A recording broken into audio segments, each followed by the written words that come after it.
Hey there, welcome to Board Game Hot Takes, the podcast where we give our immediate reactions to the hottest board games just minutes after playing them.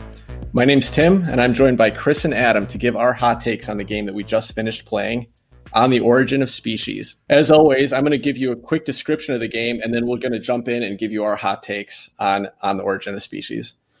In On the Origin of Species, you play as part of the crew that's working with Charles Darwin on the Beagle's famous voyage around the Galapagos Islands.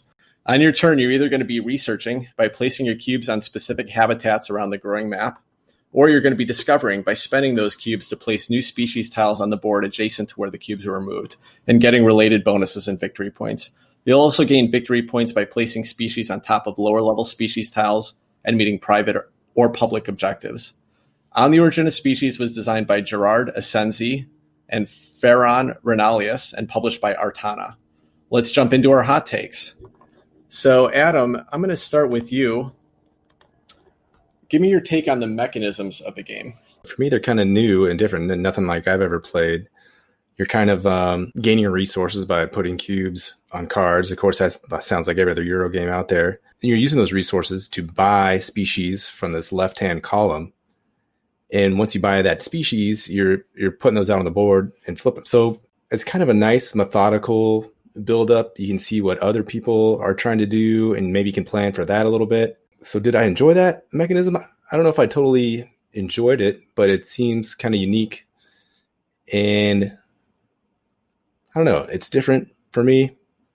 And that's kind of how I feel about it right now. It's like, I don't know, kind of different. Do I like it? Do I not like it? I'm not so sure. Chris, what about you? What do you think? A little bit of damning by faint praise there, I see. Honestly, I thought it kind of sucked. I was not real impressed. Okay, so let me take a step back because I am all about theming. And this game was kind of all over the place. It had a map, right? But the map had almost nothing to do with anything. You know, you place your bird or your iguana or whatever it is on this island versus that island. There's no rhyme or reason. There's no reason for the map other than it's a place to put tiles. And that I didn't love that. I will also, just as full disclosure, say that I sucked in this game. I did really bad, and I think I came in third. But I'm also I'm able to recognize when there's a good mechanism that I may not be good at on the first try, but it's still a good mechanism. And in this one, I just felt like it didn't bring me into the game the way that, say, the mechanisms in Wingspan, which I think is a pretty good, analogous type of game. There's animals and there's, the science aspect of it. This just didn't carry that through in the theming with the mechanisms. And that, to me, really, really hurt the game. I'm not surprised at all. And I'm going to say, Chris, the reason why I'm not surprised is because as I was reading the rules on this last night and playing it, the game that this most reminded me of, believe it or not, was Vindication. And the way that you got those cubes around different spaces and you're just trying to combine them in the right time and convert them at the right time. And they're just cubes. And I know how you feel about Vindication, so it doesn't surprise me too much that this one didn't connect for you.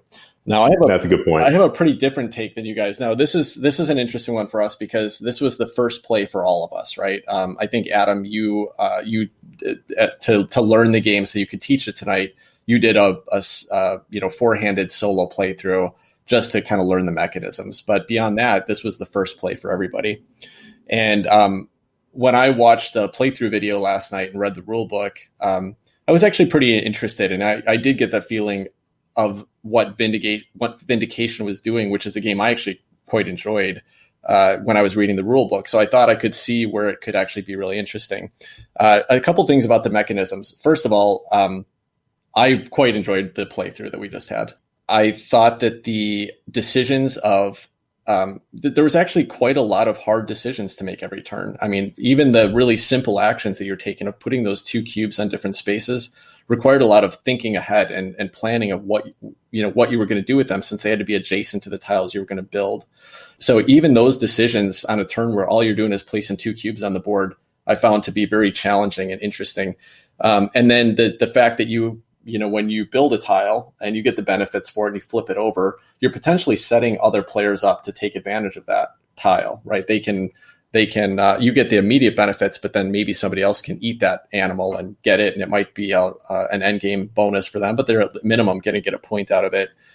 But then you get to pick the next tile that comes out into the row, and so it's like if there's a tile out there that maybe will benefit one of your end game goals in the long term, and nobody else knows that, then you can kind of start to set yourself up. Yeah, I thought there was really interesting decisions, and the other part about this mechanism was how much player interaction there really was here, in the fact that when you placed an animal tile over an existing species, you get the benefit of taking that tile off, but everybody else who's put cubes on that species is going to get points for every one of those cubes. And that can be quite a big difference. Like I could play a level 4 species bird out there and get 4 points out of it, but I might have just knocked 3 cubes off from each of you off that species, and you all get 3 points for it. So it's actually a really hard decision. Playing that 4-point species was a lot tougher than I thought. So I like those parts of the mechanisms. But one last thing I want to point out is that there's some really interesting variability in this game, in the fact that the bonus tiles that come up, the rounds, kind of the 3 levels of bonus tiles that are visible to everyone throughout the course of the game. That was a really fun setup. And Chris, you mentioned Wingspan, and I did find some interesting comparisons to Wingspan, and we'll talk probably more about that in the production. But one of the interesting things that Wingspan has to offer is that every game is a little different, because for each round, there's an end round bonus that you're going for, and you're competing with other people. And that was the same thing that happened here. It's not specifically in a round setup, but it's 3 times during the game, there's going to be a bonus tile that triggers that. Essentially, whoever's the highest, or they're different. I only saw 3, obviously, this game, and I think there's a big variety in there. But you kind of can focus for that short term, just trying to hit that bonus. But then later on in the game, those what you were working up for, trying to hit that bonus, might not help you in any other way. And that was kind of similar to those Wingspan end round bonuses. And that's my favorite part of Wingspan. I think that's the most interesting part of that game. And so that had that here, and I like that. But I also liked that there was the end game tile based on the specific types of books you could get. I think that changes every game. And I thought, having the hand of bonus cards that were specific species that you would try to collect that nobody else knew about, as well as having the species that everyone does know about and everyone's going for. I thought those were really interesting races and some extra objectives you could go for that really added a lot of flavor to the game. To me, I really enjoyed it. So my initial take on this was I had a really fun time playing that game. Throughout the game, I just kept thinking about like, wow, that was really cool. I can't believe that he just comboed those things and did that, especially with some of the cards. There are cards that you can get throughout the game that also give you some extra bonus actions. You can use those to pull some things off. So I was actually quite impressed with the mechanisms of the game. It did feel very unique. I mentioned it, I got a little flavor of Vindication in the actions you're doing there. I got a little flavor of Wingspan. But beyond that, I don't think I've actually played a game that really kind of felt the same way as this did. And one last thing I'll say is that this game probably took us about an hour and a half to play, but it probably wouldn't on a future play if we were all playing it again together. Based on Chris's reaction, I don't think that'll happen. But if it were to happen, I think it would be a much quicker play, because once we got the flow going, and you weren't having to try to just understand what your decisions were going to do, it moved pretty quickly. And the game, really just ended a lot faster than I was expecting when we started it out. It was like, okay, we could be doing these actions for a long time. But at the end of the game, I only collected 2 species over the entire course of the game. So it's not like you really have that much time to accomplish so much stuff. So it goes pretty briskly. I think once people know the game, it could actually be a really tight, like neck and neck race, and a lot of combating for, blocking people for what they're going for and trying to race them and beat them to things that you need to go for. So that was a lot. I said a lot there, but yeah, my initial takes on it was I found several of the mechanisms very interesting and comparative to some other games, but I quite like them. Well, if I can add on to that, that's one thing that was missing for me. I was hoping for that more combative type of feel and really ability to block. And it is just the first play, so maybe I'm missing out on a few things, but I was looking for that more kind of ruthless blocking aspect of the game. And then another thing, this theme, sorry if I'm still in the thunder from future questions, but the theme to me is amazing. I love the whole like adventure aspect of sailing around the Galapagos and in Darwin's adventure, discovering these species, these little beautiful sketches. The artwork is amazing. So the mechanics for me didn't quite live up to the love I have for the theme of this. Well, I got screwed about 10 times by somebody else's moves. So I feel like I fully experienced the player interaction aspect of this. You just say. Yeah, I was going to say the same. I was going to say the same thing, Adam. I mean, there were a couple times where people absolutely just took the thing I was going to do, but there was also a couple times when, I had kind of set myself up. I had placed a tile out on the board, or I watched someone else place one of the species out on the board that I needed. It was one of my private objectives. And I was starting to build my cubes up around it. And if you guys if you knew the game, you'd probably be aware of what I was trying to do. So that was, that was my next question was there a time when you're like, oh, I know exactly what this guy's going to do and how it's going to stab him in the back and how it's going to hurt him. I know maybe again, subsequent plays, it might show itself. But on this play, there was never a point where I was like, oh, I know what Chris is trying to do here. I know what Tim's trying to do. I'm going to make this move until they block him out.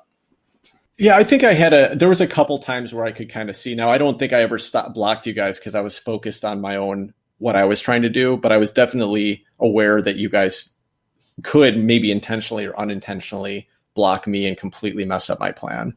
So I think the interaction's there. And I think if you played it a few times and started to, kind of observe and understand how the game flows and what the people's, what players' actions, what the impact of those actions are going to be and what they're setting themselves up for. I think the opportunity is there, Adam. But I do think that for us to really get good at, really impacting other players and stopping the leader and, kind of getting Steve kind of had a lead in points the entire game, that play. And, I think it seemed like he was going to win right out of the gate. And he kept about the same, consistent spacing ahead of us the whole time.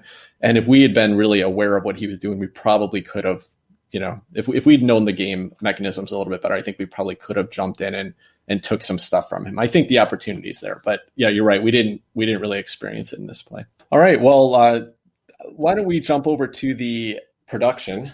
So I'll start with you this time, Chris. What did you think of the production of the game? Well, okay. So there's two sides of this one, like there probably is with pretty much everything. The production itself seemed pretty good. I mean, like Adam mentioned, the art was attractive. It was very period appropriate. The drawings of the animals looked very much like something you would have seen in an old Audubon manual, which is exactly the kind of thing that I would want to see for a game like this. Because we were playing the electronic version of it, I couldn't say anything about the actual physical components, but it looked like it would be very nice. The only downside, like what I was saying before, was I wish it carried through into the mechanism. I wish there was a through line to it. I wish that I felt like I was being immersed in this journey of the Beagle, but I never did because again, the map doesn't really function as a map. The map is basically just a place to put tiles down. And so I was a little bit disappointed by that. And, so let me just put my marker down. I'm going to talk about Wingspan again, even though this is not Wingspan. I understand that, but, it puts me in the mind of Wingspan and how, each bird has very specific qualities to it that are very specific to that bird and are very appropriate to it. So for example, in Wingspan, you have a vulture, I believe, where, if another player eats a bird, you get the leftovers and you get to get a token. In this one, the tiles with the animals, while they were beautiful, they didn't have any functional difference or anything that functionally made me feel like I was being drawn into the world of the animals that we were experiencing. So I think I went a little bit beyond the actual production values there back into the mechanisms. But I really think in this game, the thing that let me down was how they failed to connect with those. Yeah, I can understand that. I mean, I think you're right. Once you take a step back, it really is a fairly abstract game. But speaking to the production part of it, I do think the production was beautiful. I mean, obviously, we just did play on Tabletop Simulator tonight. Adam is supposed to be receiving his Kickstarter version of this, I think, in a week or two, as he mentioned. And so it'll be interesting to hear what Adam thinks of the game once he actually has it in his hands. But I watched a video playthrough last night, and it looked like quite nice, high-quality components. I don't remember what the little Beagle ship was, but it seemed like a little miniature or a wooden ship or something like that. So that seemed nice. The tiles are nice, thick tiles. In fact, this is not the physical version of the game, but on Tabletop Simulator, for the first time, I noticed don't know if you guys saw the thickness on those species tiles that they had out there. But even though that was just a digital representation, that was actually a really nice feature that I hadn't noticed in tiles in games we played on Tabletop Simulator before. But yeah, the artwork was beautiful. The map was cool. The fact that the actual people, the historical people that were represented on some of the cards, the ship cards, and some of the other cards that were in the game are real people, and that they're the people's stories, their history was actually told in the rule book. So that's where I think you get some of that thematic link and a little bit of the story of Darwin's his journey.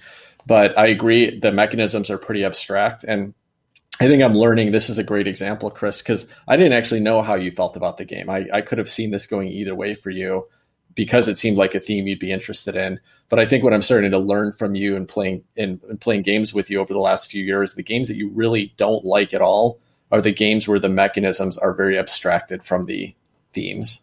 And I think especially when you like the theme, because I've noticed that with games like Vindication, which thematically you probably love if the mechanisms actually fit into it. Another one was Hyperborea, which was another game that is, it's kind of an adventure fantasy game, but it is very abstracted and very just Euro style. And the mechanisms don't necessarily carry through to the theme so well. And that seems to be, kind of where you had issues here. But otherwise, my perspective on the actual production seems like a really nice, high quality production, regardless of whether the mechanisms actually fit in with that theme. What about you, Adam? What did you think about the production, and what do you know about the game that you're going to be receiving that you're interested in seeing how it feels in person? So yeah, the production looks great. I think the map is cool. I have a screenshot up from the session we just had on TTS, and the game board is an actual map. It kind of has the old timey like scales and weird looking lines of longitude and latitude kind of shooting out. It has a little depiction of the Galapagos Islands underneath it and a little path of the beagle as they go through. I think the colors are gorgeous. It kind of has that sepia tone on the map, which looks, I don't know, I'm looking at it now and I just want to keep looking at it because it's amazing. I do know from the Kickstarter that the little beagle ship is a wooden miniature, just, nothing crazy fancy. It's not your Awakened Realms, Tainted Grail, is that a game? Where there's all these 3D miniatures in, but just nice little wood silkscreen components, nothing special, but it's well done. So the art and the thickness of the tiles, I think that's pretty true to how they are in real life. And you touched on it, Tim, I like the characters, the cards, and there's a little blurb in the rule book about each of these characters and what they actually did and some historical context. So I think that's pretty cool. Yeah, I'm actually interested, you mentioning the characters on the cards. That reminds me a lot of games like Pax Pamir 2nd Edition. I wonder how Chris is going to take to that game. We're going to get that played at one of these nights for sure. And I'd be interested to see if he gets the same feeling there. It's essentially really representing these historical characters, but the actions that you're taking are very abstracted from what you'd actually be doing. I don't know, maybe not so much, but visually it has some similar links, and historically it has some similar links to a game like Pax Pamir or even Watergate. Similar type of actual illustrations or photography that really match the time and the period. Well, let me ask a question about that, because that was one of the things that I didn't get a chance to pay attention to when we were playing the game. But I saw that there was these individual the character cards, and each one had a certain power or powers associated with it. Did they bear any relation to the person, or were they completely abstract? I didn't get a chance to see, but I actually would have liked to have gone back and looked at that. I believe there are some undertones. So one of them is a female who is actually a local to the Galapagos Islands and ended up sailing. It's a little darker than that, but she ended up sailing along with the Brits. And so she was a translator and had local knowledge of the island. So her special power was you could put 3 observation cubes in one on one specific card. So, like she has some kind of local knowledge. So that's kind of the tie-in there. And then there's a few other ones that say, okay, well, this is the tie-in here. You got the dissection card that gives you 1 of each resource. You have the fishing net that gives you 2 of the jellyfish resource. So they try to tie it in, the cards with the powers. And I'm sure some of the historical figures take a little bit of liberty with what exactly they did. But at least for that female character, I know she has a little bit of tie into her power. Yeah, it'd be interesting to know, like, there was the one endgame scoring character. I think Adam, you said there were 2 cards of him in the deck. And at the end, he automatically gets to just take one of the species discoveries at the end. I'd kind of be interested in reading his history now and seeing if there's some reason why that's his particular ability, or if they just took some characters that were involved in the things and put them in the game and gave a mechanism that the game needed. Right. All right. Well, thanks, guys. Let's move on for a second here. So my next question is, what was your favorite moment of the game? I'm going to jump in and answer that next. There was a moment in the game where I was really building up. There was a species that had been played on the board much earlier. I think I was the one that played it, actually, but it was one of the hidden species in my hand. So I knew that I played it. It was a level 3 species, and I knew that I wanted to cover it and take it at some point in the game. And I had been building up for that and kind of circling around it for several turns. And then the beagle started to move closer to one of the bonus actions. And I had an opportunity to, instead of kind of setting myself up the next turn to take that species, to play a card that let me push the beagle forward, hit that bonus action, and get the most benefit out of it possible. So I made the choice to do that, but I was at a huge risk at that point then that several other players could have probably set themselves up the turn after that to take that card that I wanted. And I had no idea if anybody else was planning to go for it or trying to. Again, you guys probably could have stopped me if you knew what I was, if you kind of knew the game better and knew what I was looking at. I was just on the edge of my seat for, 2 or 3 rounds there where I was just waiting for it to get back to me and seeing if I could get the card. And I finally did. And it ended up ending the game by that point because a couple other species had been picked up and the boat moved around. But the final game of the final round of the game, I'd been working towards for probably 6 or 7 turns to get that species out there, and then get the opportunity to cover it with a level 4 species and take it to my tableau. And I managed to finish the game with it. But so many things could have stopped it. So to me, that was just like a cheer. Like I just cheered internally. I was so excited when that happened, and I got to push to the end of the game. And unfortunately, I ended up 1 point away, I think, from Steve at the end of the game. But it was pretty close. It ended up being a really close game, and I was really excited how it ended. So to me, actually, it was great to have that build up and that big payoff moment. What about you, Chris? Did you have any good moments? Doesn't sound like you liked it too much, but anything that you enjoyed in that game? Yeah, well, I'm gonna give a high point and a low point. The high point, which was kind of self-serving. One of the rules of the game is that at the end, if you are the person who has the most cubes on a particular tile, a species, you get to take it into your hand at the end of the game. And in the last move, right before I think it was Tim ended up wrapping the game up, I got to put 2 cubes out onto tiles that had nobody on them. That meant I got to take, Tim wrapped things up. I got to take both of those tiles, and I think I got a bunch of points for it. Probably put me in third rather than last, and that was great. But on the other end of things, there was a round at the beginning. It was right at the beginning. It was this is our first round of our first time ever playing this, other than Adam, and I think each of us must have made some dramatic mistake in terms of where you had to have, because you have to have your the species that you want to put out has to be adjacent to the resources that you want to that you're using to pay for them.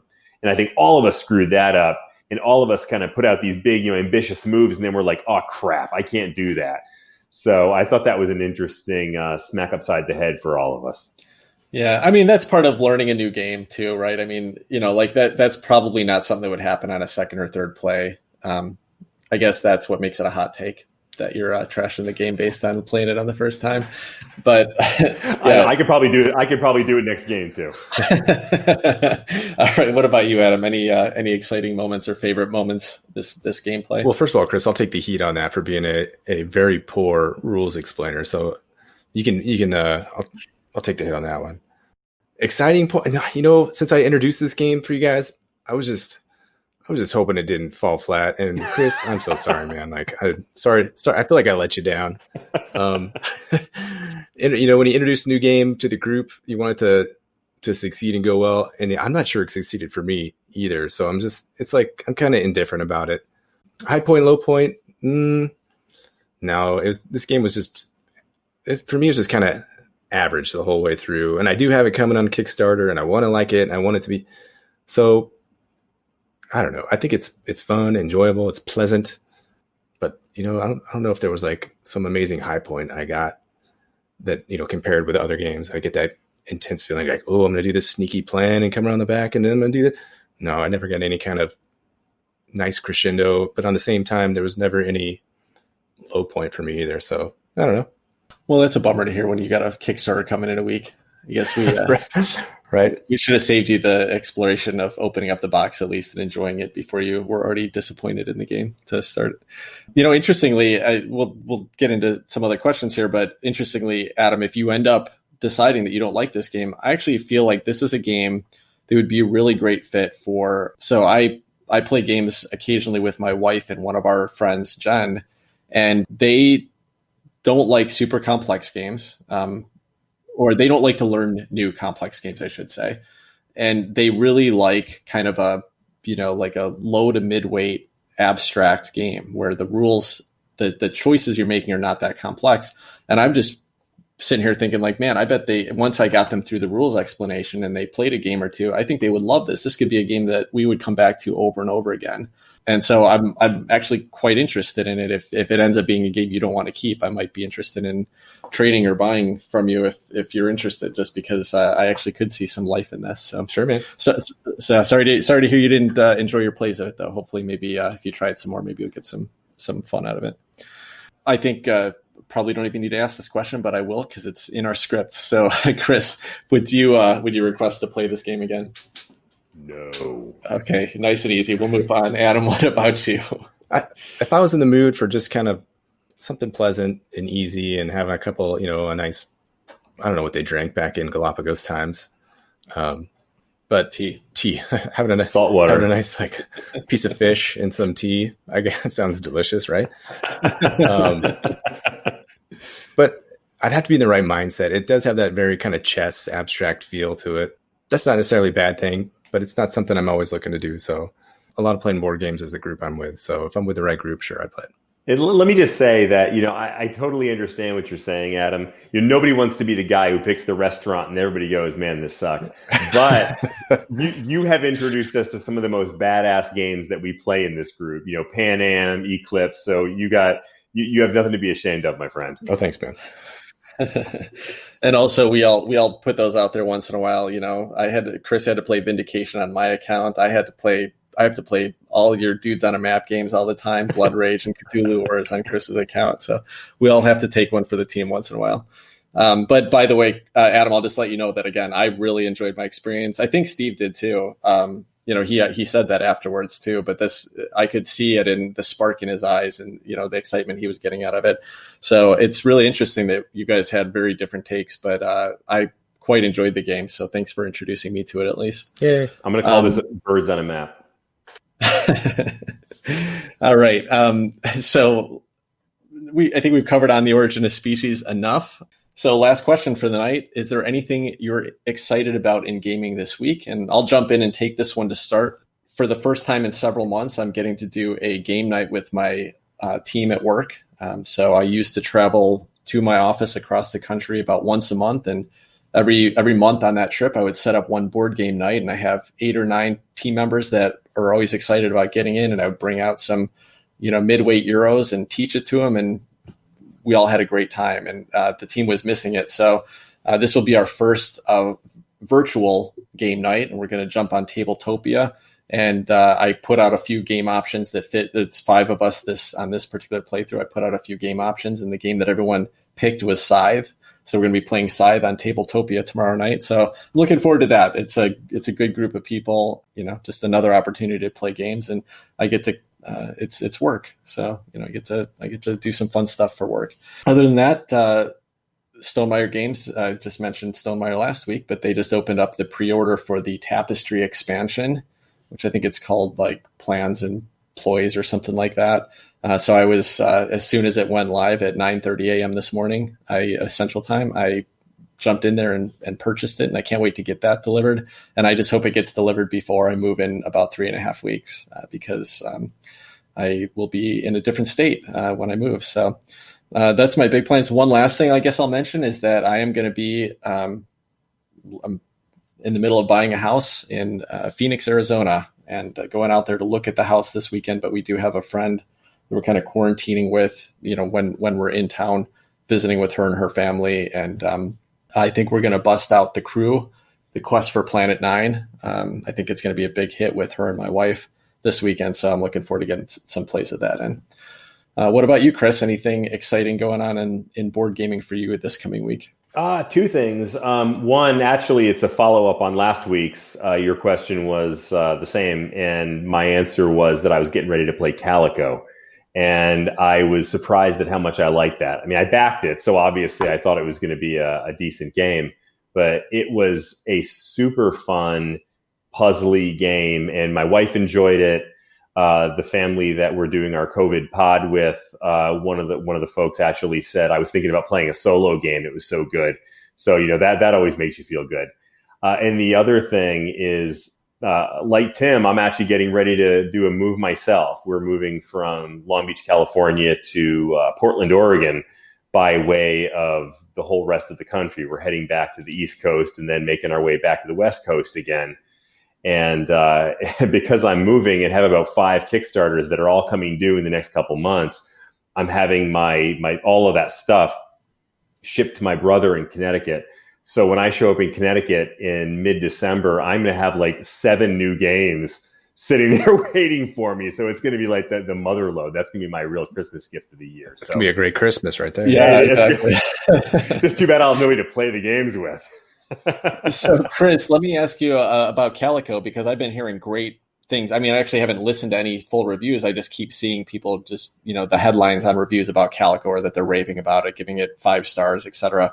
How was that game as far as, is it something that you would pull out in a game night with us? Like, is it kind of a full game night length game, or is it something that you would consider like a filler, something like your Space Base or Fort, where we've got an hour to kill after a longer game and let's get it knocked out then? What's a situation where you would play Calico? I would consider that a filler game. I wouldn't consider it a full on. I mean, it's a ton of fun, but it's simple. It's incredibly simple. Actually, it took about 5 minutes to teach the game, and it's incredibly easy to learn. Simple to play, but really hard to succeed at. So, but it's also a short game too. I think it took us about a half an hour the first time we ever played it. So probably not something I'd bust out. I mean, we tend to go into the bigger, heavier games, but it would make a great filler game. Well, we should definitely do that next time. We've got, we end the game a little bit earlier. We've got some time to kill before we kick off the main event. Let's bust that game out on Tabletop Simulator. Yeah, for sure. I'd love to learn it from you. Yep. All right, cool. How about you, Adam? Anything exciting going on this week? Well, I'm not looking forward to the other, 2 out of, including myself, there's 3 of us in the local game group, and you guys are moving. That's lame. So I'm going to have to find some new people post coronavirus to have a local game group with. So not looking forward to that, but happy for you guys. You found a new house. That's going to be great. I am looking forward to your dedicated game room, Tim, out there in Phoenix. It's not that far away. So I'll be out there checking that out when time permitting. But board game wise, I'm looking forward to. I saw the Battle for Rokugan on Amazon for $27, so I picked that up. It's coming on Sunday, if Amazon shipping reports are correct. So that's another. If you're not familiar, it's a little dudes, kind of old school dudes on a map game with some nice mechanisms, some auctioning, and I don't know, some other. I've heard good things. And then, go ahead. Sorry to interrupt. I've never even heard of that game before. Is there a designer that I'd recognize? Oh, that stumped me with that question there. So, all right, no worries. And then I'm looking at this is just feeding the hype. This is way off still. ISS Vanguard is an Awaken Realms project. It's in the distant future, maybe not too distant. It looks really nice. The art looks amazing.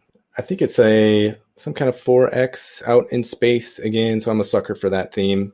The art, I guess, Awaken Realms just goes all out with production and art, and probably way overpriced, and maybe the gameplay will be lacking, but I'll probably have a tough time resisting ISS Vanguard. Nice. I just looked up this Battle for Rokugan, and it's a couple designers I've never heard of before, Molly Glover and Tom Jolly. It's not that long. It's not that old of a game either. It's from 2017. Looks like a beautiful map, though. Is there some link to the old Legends of the Five Rings? Yeah, I believe there is. I'm not totally familiar with it. I've just heard good things about the board game. But yeah, from what I understand, there is a link to that story arc. Awesome. And then the game you were just talking about. So you're saying that's a new Awakened Realms Kickstarter?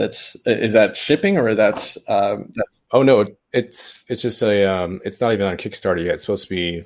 It's kind of way out there. So I don't know, a couple quarters down the road before it's on Kickstarter. Interesting. Have you purchased any Awakened Realms games before, Adam? Tainted Grail is on the way. I was tempted. I've heard really good things about it since it got. Are you in a second wave, or did they do a second Kickstarter or something? Because I know some people have gotten it already. Right. I cheaped out and did second wave, so it'll get here at some point. Okay, got it. Yeah, I've heard really good. Like, I was afraid that it was going to be just a beautiful cover, but without too much substance underneath. But I've heard some people are really enjoying the gameplay on it. So I'm very excited to see what you think of that. Cool. Yeah, you mentioned the game room. I guess I will mention this, is that the house that we're buying in Phoenix, or hopefully we do. We'll see. We're going through the inspection this week, so if everything goes through at the end of the month, we'll be moved out there. But I'm super excited about it, and one of the biggest reasons is that there is a second level on the house that is. It's currently being used as they're calling it their game room. They have a pool table in there and some lounge chairs and stuff like that. But it's almost 600 square feet, a big open room with a small, half bath off of it and a full bar set in the room. But I am planning to get finally a full size gaming table, and I'm excited to take full advantage of that space. So, Adam, you are 100% invited as soon as we move in. You're welcome to come out and join me anytime you'd like to. And Chris, I know you're going to be stopping back through on your way on your trip as well. So excited to show that to you and hopefully get to spend some time with you there. Hopefully there's some vaccine stuff going on pretty soon here. I've heard as early as possibly October now. So if the country's lucky, maybe we'll be hanging out, sooner rather than later. Yeah. All right. Well, thanks, guys. Great talking with you tonight. Thanks for the gaming, and to all the listeners out there, thanks for joining us. We'll catch you soon. Good night, guys. Bye-bye.